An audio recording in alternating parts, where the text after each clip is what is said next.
all next on Make Me a Millionaire Inventor. Oh my God. Lots of pitches happen without a working prototype. When I first saw this idea, I was like, this could be crazy. It could be incredible. And then when I met you, I was like, she's got spunk. And that's why I picked it. Now he has to really just invest in me. That's an easy investment to make. Okay, ready? Let's do it.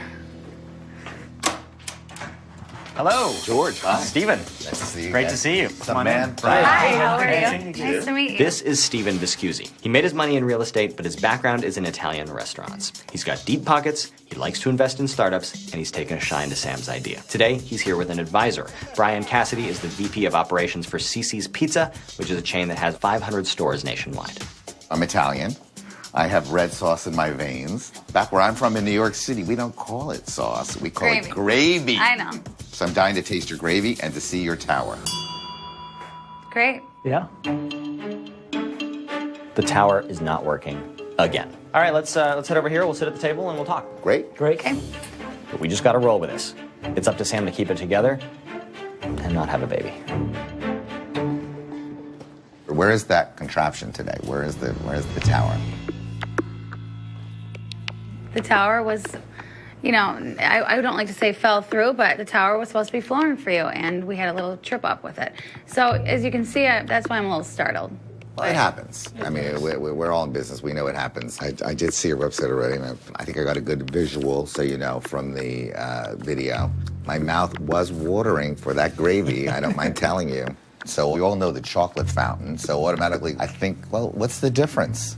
Okay, so I've worked in the event planning industry for several years after college, and I noticed that people were very fascinated with these chocolate fountains. I saw them everywhere, but there's not a chocolate fountain or fondue fountain on the market that can run marinara sauce. And that's where running gravy came into the picture, because I thought, you know, I love marinara sauce, and there's a lot of stuff you can dip with it. So that's what really differentiates us from our competition. One of our primary markets is the entire event planning, food service, and catering industry. I've been working on it for a couple of years now because I believe in it. I wouldn't have kept going, because I'll tell you me, blood, sweat, and marinara sauce has been my life, besides, you know, getting pregnant. So today I'm looking for $300,000 in return for 20%. Where are we in terms of the price? Now let's start with, that's the most important thing. Okay, price to sell it would be about $4,000. That's quite high. Let me go back to my food expert here. You would be one of our first customers, and I want to sell you these Say fountains. the right things, Brian. How do we sell you this fountain? Sure.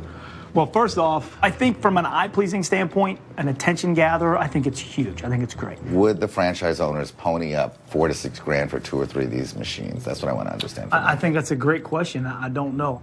I am concerned with the volume. In other words, I'm very interested for that consumer big box store like a Costco. Sure. How can we get that price down? I mean, how can we get that down to a couple $100? So what are we talking about re-engineering it for the consumer? What if I said I wanted you to discard the metal side altogether and go plastic? What would your response be? I would say, you know what? I think still keeping it stainless steel is key. I like it instead of plastic. It's supposed to be an elegant fountain. It would work, but it really wouldn't look that beautiful.